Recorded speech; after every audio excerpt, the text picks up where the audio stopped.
So yan, saksak mo tapos on. Para madali, so shortcut tayo, press natin yung boot option. So sa ganitong computer, Dell F12 yan. Press mo ng press yung F12. So select natin yung USB tapos enter. Pag enter, kahit wala pang lumalabas, press any key ka na kaagad. Okay, pag tumunog yan, okay na yan, nagpo-boot na siya sa USB. So dito tayo sa kabila, sa Windows 7 natin, sa client natin, saksak natin yung flash drive, tapos on. F12 itong ganito na computer na Dell, ito HP, F9 yan dyan. Press ng press yung F9. Okay? Ito kasi yung brand ng USB, yung SanDisk. Okay? So kung kikita yung SanDisk, select natin yan. So press natin yung enter. Tapos, kahit wala pang nalabas, press any key agad tayo. Okay, wag mo nang hintayin. Press any key. So, nag-press any key na yan to boot from CD. Yung ating client. So, sabay na yan nag-boot. So, okay, so dito sa 7, sa Windows Server natin, yun. Tapos install now. Ito.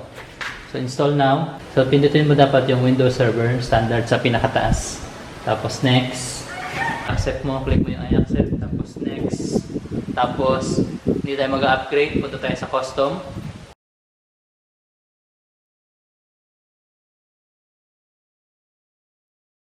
Select natin ito dito. Yung pangalawa. Tapos, i-delete din natin siya. Delete. So, dito tayo mag-install. Tapos, next lang ulit. Yung ating client na PC. So, next lang natin to dito. Next lang. Tapos, install. Windows 7. Ultimate natin. I agree. Tapos, next. Custom. Advanced. Drive option. Tapos, delete. Tapos, okay. So, yan. Delete na siya. Next na tayo ngayon. Hayaan mo lang siya matapos. So, begin install na yun dyan. So, syempre, ang password ay capital, letter, small, tsaka number. Go lang or enter. Yan, password has been set. Okay, so una mo install yung driver. Okay, so pupunta ka sa start. Tapos, isa-search mo yung device manager. Okay. Ethernet controller. So, right-click mo lang yan dyan. Tapos, update driver software. Browse my computer for driver tayo. Browse ulit. Okay, ito yung browse. Then, hanapin natin sa baba. Computer. Then, sa baba. Ito yung wag mong i-erase. Sinagalog ko na. Yan, nandito yung drivers na folder. Select lang natin yan dyan. And then, syempre, okay. Okay, ito next. Ganun lang. So, magsisearch yan siya ng drivers. So, Windows has finished installing the driver software. So, close na natin. Kaya lang, X pa rin siya. So, bakit X yan? Baka hindi pa rin nakakabit yung LAN cable mo sa likod or baka sira yung LAN cable mo. So, kailangan nakakabit yan sa switch hub. So, next na gagawin, kung babasahin nyo yung reviewer natin, mag-change computer name tayo. So, start. Right-click sa computer. Properties. Change settings tayo. Okay, tapos change. So dito, lalagay natin yung computer name. Better, ilagay nyo ay pangalan, server. Tapos, workgroup muna. Mamaya pa yung domain. Okay lang. You must restart your computer to apply these changes. So, kailangan mag-restart tayo. Okay, close, and then restart now. Control-Alt-Delete tayo para makapag-login. So, after changing the computer name, kailangan mo siyang lagyan ng static na IP address. So, start tayo, tapos open natin yung command prompt. Type natin cmd, enter. Type natin yung IP, config. Okay, tapos enter. So, ito yung IP address niya, 192.168.0.100, 255.250, 192.168.0.1. So, gagawin natin itong static, ipi-permanent natin siya. Ipi-permanent. So, right-click tayo sa LAN icon. Tapos, Open Network and Sharing Center. So, dito, pupunta tayo sa Change Adapter Settings. Change Adapter Settings. Okay, sa Local Area Connection, right-click tayo and then Properties. Pupunta tayo sa Internet Protocol version 4, gaya ng ginagawa natin dati. And then, Properties. So, use the following IP address tayo. So, dito, 192.168.0. Tingnan natin ulit. 100. Okay. 100. Subnet mask, ang gateway niya ay 192.168.0 tsaka 1. Okay, yung preferred DNS pwedeng 127.0.0.1 or actually pwede yung default gateway mo. Pwede yan. 192.168.0.1. So gagawa na tayo ng ating DNS or yung domain. So para magawa yan, punta tayo sa start tapos type natin yung DC promo. Okay, tapos enter lang natin dyan. So DC promo tapos enter. Yan, dito gagawa tayo ng domain. So next lang tayo dito. Next. So wala pa tayong bagong domain, so magki-create tayo new domain in a new forest. Tapos next. So type natin dito yung ating domain. Halimbawa, sa akin ay eric.com. So enter na natin para mag-next. So verifying bias network net bias name. Next tayo. Next. Okay. Tapos next lang din ulit. So do you want to continue? Syempre yes. Maglalagay tayo ng password. Yung password ng ating server. Next tayo. Tapos next. Next one tayo, finish, tapos restart now.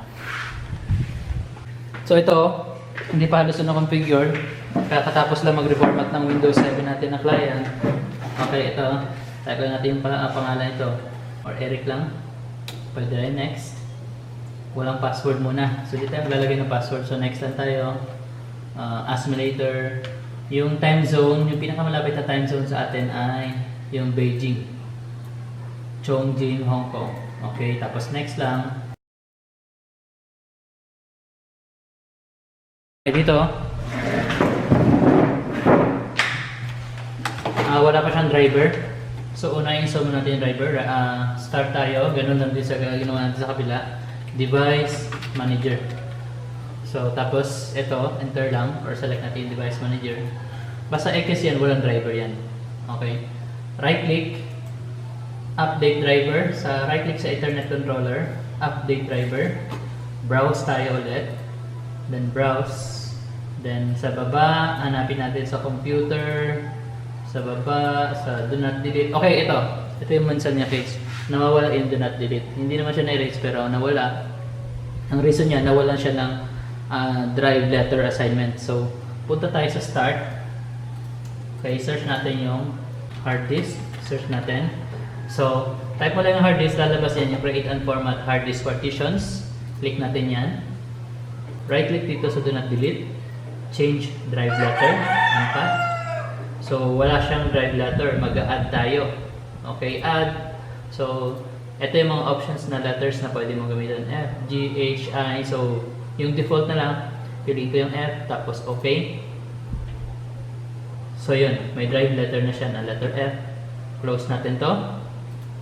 Okay, close. So, papansinin mo, nandito na siya. Yung do not delete. Drive letter F nga lang siya ngayon. So, dyan, click lang natin. Hanapin natin yung software. Tapos, hanapin natin lagi yung driver na folder.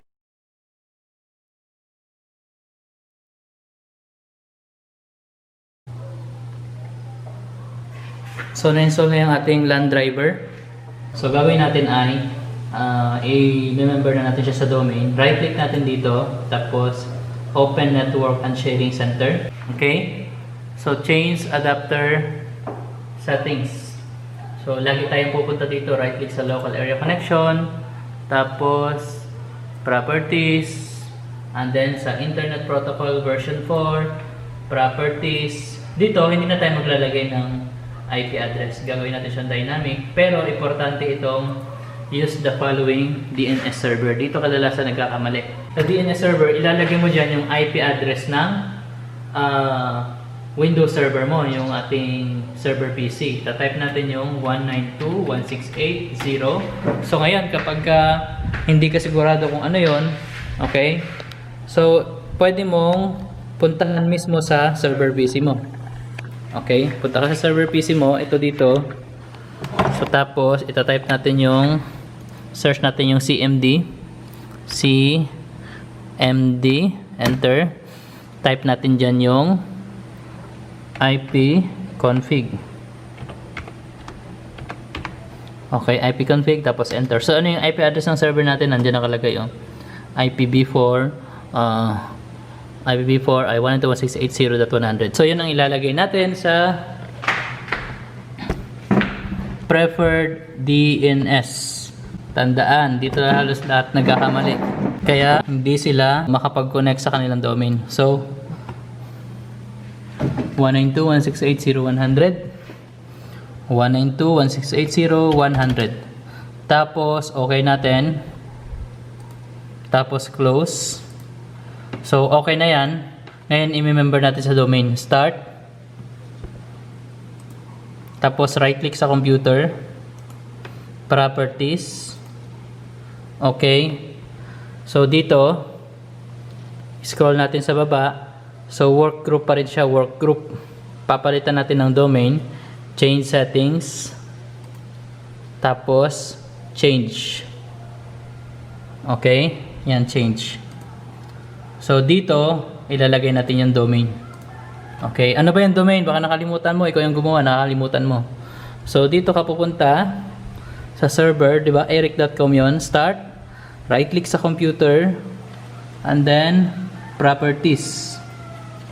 Okay, you know, Eric.com yung ating ginawang domain. Yun. Yun ang gagamitin natin dito. So, tatype natin dyan. Eric.com.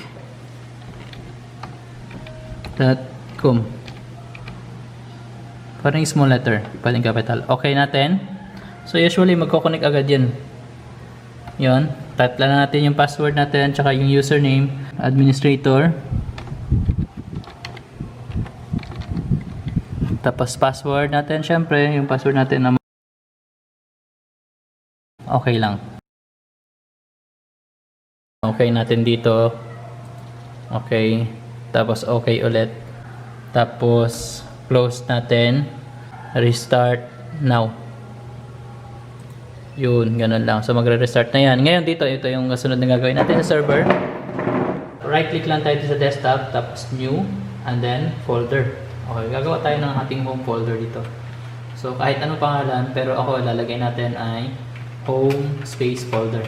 Okay. So, right-click natin dito sa home folder. And then, properties. Okay. And then, i-click natin yung sharing. And then, sa baba, i-click natin yung advanced sharing. Check lang natin yung share this folder. Select natin dito yung permission. So, select natin yung remove. Okay, and then click natin yung add. So as an example, type muna natin dito yung domain users. Let's go ahead and check the names, and then click natin yung okay. I-click natin yung full control, and then click natin yung apply.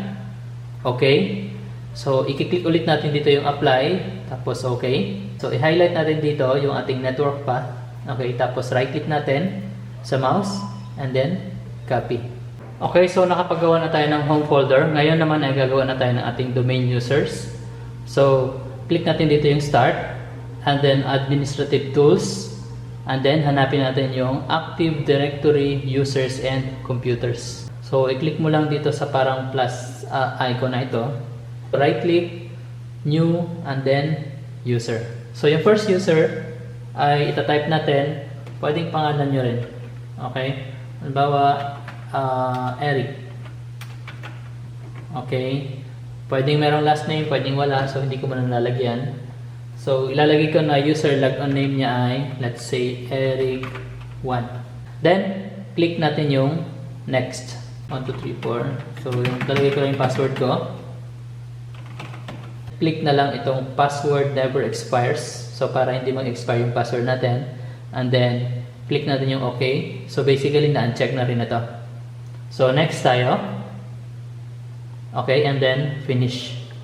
So, actually, nandito na yung ating unang domain user na ginawa. So, yung ating first domain user, so, i-right click ko ito dito. And then, properties.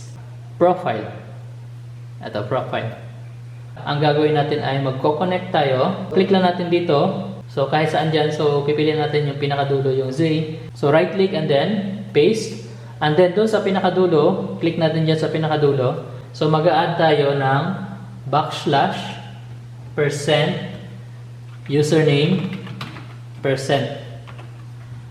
So i-click natin yung apply. So once na mag-click yung apply, what happens is etong nilagay natin na keyword na percent username percent, magbabago ito, actually mag-erase ito, papalit dyan yung user logon name. Try natin, tingnan natin. So yun, naglagay dyan yung user logon name natin which is Eric1. Ano ba yung nangyari kapag tama yung ginawa mo? So close natin to, and then sa folder na to, yung home folder, kanina walang laman yan. So basically nagkaroon yan ng laman. Okay, so since tapos na yung ating domain user at na set up na natin yun sa ating home folder, so nandito yung ating domain users na dalawa. At make sure na dapat nakikita na yan yung folder dito sa home folder nyo. Okay. So yan. Say halimbawa ito. So yung ating first domain user na ginawa. So i-check natin kung gumana na yon. So try natin siyang gamitin sa kabilang PC. Okay. Dito sa ating client PC which is dito. Okay. So yon dito sa ating client PC. Dito sa arrow ng shutdown, select natin yung log off para umalis tayo doon sa ating local user. So yan, ilalog off muna natin siya. So pagka-log off dito, i-press na natin yung Control plus Alt plus Delete sa keyboard. Okay, so punta tayo sa switch user and then other user. So try na natin gamitin yung ating first domain user na ginawa, yung Eric1. So kung nakalimutan mo, tingnan mo ulit dito. Yan. Eric1 at yung password ko.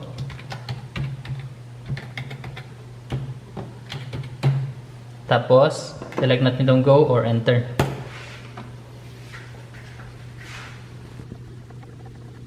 So, ito ay domain user ito na galing sa ating server. So yan, nalagay na yung ating domain user. So, click natin dito sa start. So, ito na yon, Eric yan. Tapos, punta tayo sa computer. Yan. So, kung papansinin mo, nagkaroon niya ng home folder. Na-connect na yung kanyang home folder. Ito, Eric1. So, yung home drive niyan, diretso yan magsisave papunta sa server. Okay. So, try nating open. Try nating gumawa dito ng folder. As an example, so, lagay ko lang dito 1111. Okay. Gawa pa tayo ng isa pang folder. 2222. So, saan makikita yan? So, dito sa ating server, sa home folder drive. Okay? So, try natin i-close muna to. Close natin to. So, home folder tayo. Open natin yung home folder, yung Eric1. So, ito na yan. Kuha nyo. So, okay, so ngayon naman ay i-install natin yung tinatawag na DHCP or Dynamic Host Configuration Protocol at isasabay na rin natin yung pag-install ng ating printer. Basically, mag-i-install tayo ng local printer, siya yung maging dito sa ating server, and then i-connect natin yan dito or i-deploy natin dito sa ating client PC. Okay? So, unang gagawin natin ay mag-a-add tayo ng roles. Okay, so sa pag-a-add ng rules, punta tayo sa Start, Administrative Tools, and then Server Manager. Start, Administrative Tools, Server Manager. Okay, then dito tayo sa Roles. Right-click natin dyan sa Roles, and then Add Roles. Okay, right-click sa Roles, tapos Add Roles. Then, next lang natin dito. So, i-check natin yung dalawa, yung ating DHCP server. Okay, at saka isasabay natin i-install yung print and document services. Next natin dito. Next lang din ulit.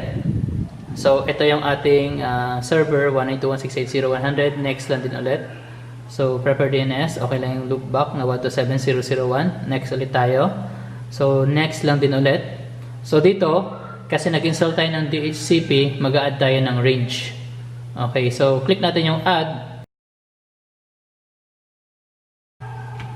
So yung starting IP natin, so i-manage natin yung simula sa 192.168.0.100. Okay, 192.168.0.200. Okay, so yun. And then okay natin dito. Then next tayo ulit. So, next lang din ulit. So, okay na ito mga default dito. Next lang din tayo ulit. So, next. Next. So, halos puro next lang din dito. Okay, and then, finally, i-click natin yung install.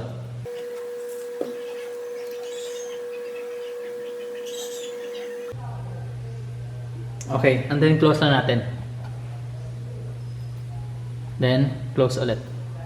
So, whenever na nag-add ka ng roles, makikita mo yan dun sa start, administrative tools, and then, kanina wala yan nung hindi pa siya naka-add yung roles. So, nandito yung print management, and then, nandito na rin yung DHCP. Okay? So, try natin gamitin muna yung DHCP. So, start, administrative tools, and then DHCP. Okay. So, maximize natin to para mas malaki yung makita natin na window. So, click natin dito sa plus sign. Open natin yung ating domain. So, and then, i-manage natin yung IPv4 natin. And then, punta tayo sa ating ginawang scope. So, lakihan ko lang din dito. Drag natin. Yan. So, ito yung unang ginawa natin na address pool. Yung 192.168.0.100 hanggang 200. Okay. So, dito pwede kang mag-list, pwede kang mag-reserve. So, yung unang gagawin lang natin dito muna is magre-reserve tayo ng IP address. So, dito, right-click natin dito sa reservations, and then, click natin yung new reservation. Okay. So, sa reservation name, lalagyan mo ng pangalan. Halimbawa, mayroon kang i-reserve na hardware na gusto mong yun ang maging IP address niya kahit na naka-dynamic yan. So, say yung PC2 natin sa kabila, i-reserve natin yung PC2 na client natin. Okay? So, ito yon.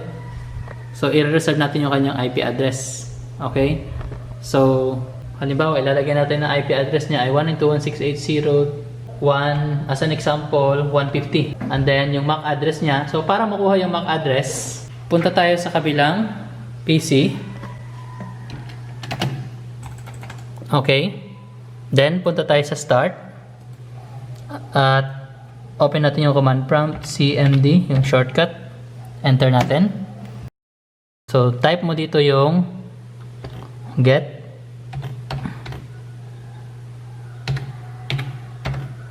MAC. Tapos enter. So, ito na yung ating MAC address para sa PC na ito. So, yun ang i-copy natin papunta dito sa pag-reserve natin ng IP address. Okay? So, 18-03-73-20-07-FB. Okay. And then, basically, syempre, i-click lang natin yung add. Okay, and then close. So, nandito na yun. Nakapag-reserve na tayo ng unang reservation natin ng IP address. Okay, so next ay mag-i-install tayo ng server printer. Okay, so nandito yung printer natin. Ang printer natin ngayon ay Epson L120. So, ito yung ating printer. So, nakakonect yan sa ating server PC. So, ngayon, unang-una natin gagawin, i-install natin yung ating printer sa ating server. So, para ma-install natin yan, una ay install natin yung ating printer driver. So, punta tayo sa start, and then computer, maghahanap tayo ngayon ng driver. So, dito sa drive na ito, maghahanap na ako ng driver ng printer. So, ito yung print driver na ating printer. Double click ko lang to. So, ang ating server ay naka 64-bit operating system. So, wag ito. So, click natin yung x64, right click and then open. Tapos, i-run lang natin siya. Okay. So, okay lang natin dito. Okay. Click natin yung I agree and then okay. So, ito importante ito dito. Make sure that the printer is turned on. Dapat daw naka-on yung printer. Okay. So, dapat naka-on yung printer. Ngayon, isasaksak natin yung printer sa ating server PC. Ito yung USB cable niya. Isasaksak natin to dito sa kahit saan na USB port. Okay, nakasaksak na siya. Kaya lang dapat naka-on yung printer. Dapat mawala yung message na yan. And then i-on natin yung ating printer. Yun. So dapat umilaw yan. Okay. And then kusang magde-detect yung printer. And then yan. Dapat lalabas yan. So printer driver installation and port configuration were completed successfully. And then okay lang. So yun na, dapat nawala lang yun. So okay natin dito. Close. So meron na tayong printer. Punta tayo sa start. And then devices and printer. So ito na yan. And then sa devices and printers, na para makita natin yung printer natin, right click tayo dito sa ating printer, which is Epson L120, and then properties. Okay, and then punta tayo sa sharing. And then share this printer. And then check na rin natin tong list in the directory. So basically ay na-share na natin yung printer. And then apply. And then okay. So yung mano-mano kapag peer-to-peer, since naka-share na yung printer, madali mo na lang ma-access yan. Mano-mano. Parang peer-to-peer. So ang gagawin mo lang una ay, ito ay parang shortcut. Pupunta ka sa start para ma-connect yung printer natin sa kabilang computer, and then computer. Okay, refresh natin dito. Yan. So dito sa taas, sa address bar ng ating client PC, take note, nasa client PC tayo, andun yung server natin. Okay. So dito, type mo yung IP address ng server mo. Pero lalagyan mo ng dalawang backslash. 192.168.0. Okay, hindi tayo nakalimutan natin. Baka nakalimutan. Punta tayo, close, start, and then open natin yung command prompt. So ano nga yung IP address niya? Type natin yung IP config. IP config.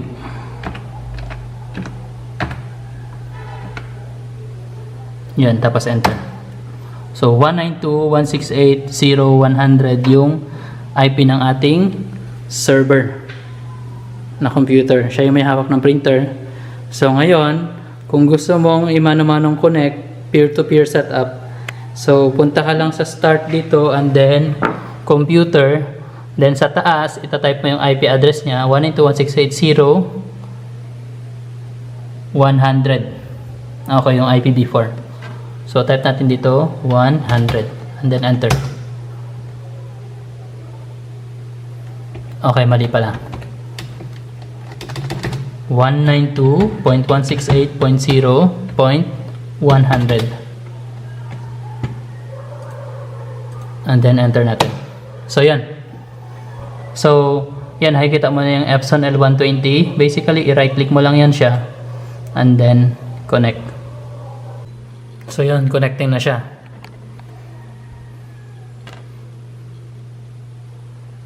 Okay, so what happens is, punta tayo sa start.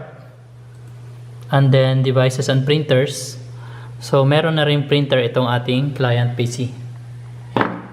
Pero this is a peer-to-peer setup. Okay, so mano-mano mo kasing in-install yung printer from your server, then in-add mo siya dito sa client PC. So ngayon ay tatry natin mag-test print. Okay, so since naka-install na yung printer sa dalawang computer natin, sa server at saka sa client, so punta tayo sa start, and then search lang natin yung notepad, or andito pala. Yan, notepad, then type tayo ng kahit ano, like server test print. Okay, server na muna type ko. Then punta tayo sa file, and then print. So na-install na yung ating printer, Epson L120. And then click na natin yung print.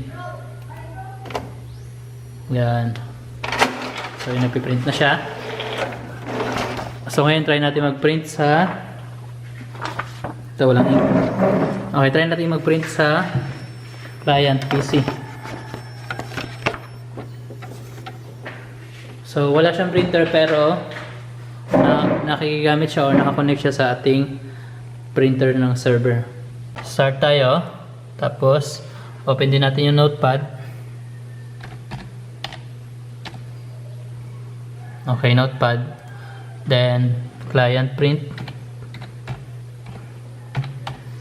So file din ulit, and then print.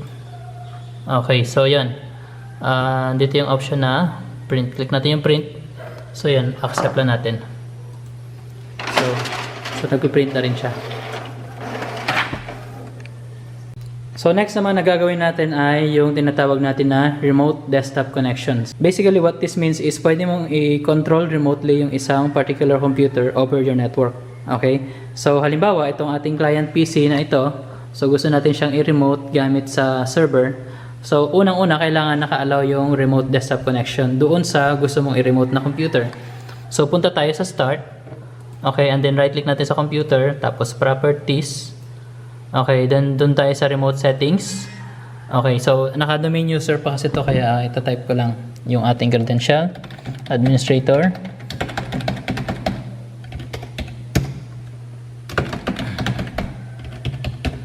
Okay, so kung babasahin natin, naka-don't allow connections kasi yung remote desktop yan. So click natin yung nasa gitna, allow, and then i-apply natin siya. Okay, tapos okay. So ngayon, naka-allow na yan siya. Pwede na siyang ma-remote yung computer na to. Pero, aalamin muna yung computer name niya or yung kanyang IP address. Okay, so start tayo. So, ano bang IP address natin ito? Para yun ang gagamitin natin pag mag-connect tayo using remote desktop, IP config.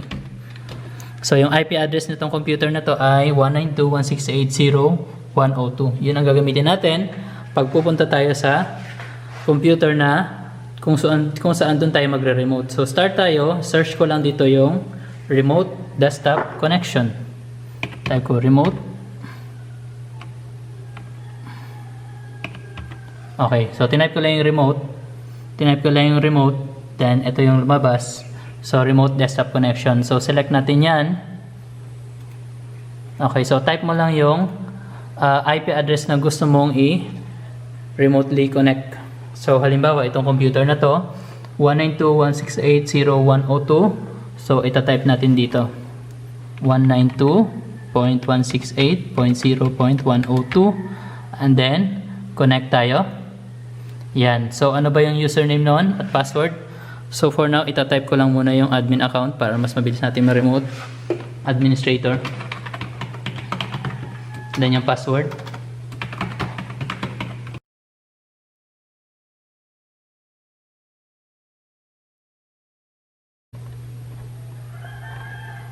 Yan. So do you the identity of the remote computer cannot be verified. Do you want to connect anyway? So do you want to connect anyway? Tinatanong tayo. So yes lang tayo. So yun. Another is currently log on kasi nakakonect kasi yung isang account doon sa computer na yan. So kailangan nating i-click i-click lang natin yung yes. Okay, tapos magpapakonfirm muna yan bago siya ma-remote. Okay, so administrator wants to connect to this machine. So otherwise, you will be disconnected. So click natin yung okay. Parang i-allow natin yung machine na yon para magamit yung computer. So basically, andito na. So hawak ko na yung computer sa kabila gamit itong aking server. So ito yung computer natin na client PC2. Ito na yung computer na yung IP address ay So ito na yung computer na yung IP address ay 192.168.0.102. Okay, so kung i-restore down ko ito, so ito yung panibagong computer na nire-remotely connect natin. Then nandito pa rin yung ating server PC. So yun lang yung remote desktop.